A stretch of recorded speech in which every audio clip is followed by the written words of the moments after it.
Hallo julle. So almal van ons het daai versies wat ons elke dag sal lees, wat so lekker aan ons lywe sit, soos daai verse wat ons seën, en soos Psalm 23 wat sê dat die Vader ons herder is.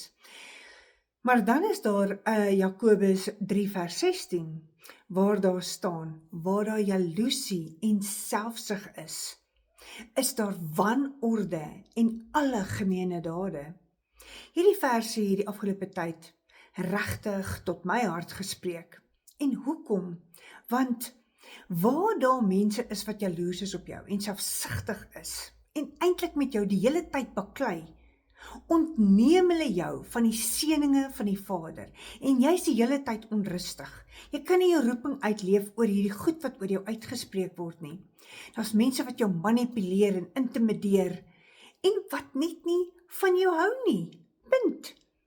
En weet jy wat? Almal gaan nie altyd van jou hou nie. En party mense gaan kies om kwaad te bly vir jou.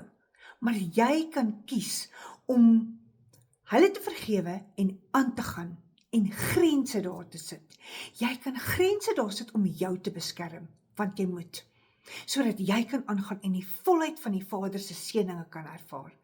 Ek wil vandag vir jou sê, daardie mense wat jou nie respekteer nie, sit grense op, sodat jy in die volheid kan inbeweeg van wat die Vader vir jou beplan het. Tot volgende keer.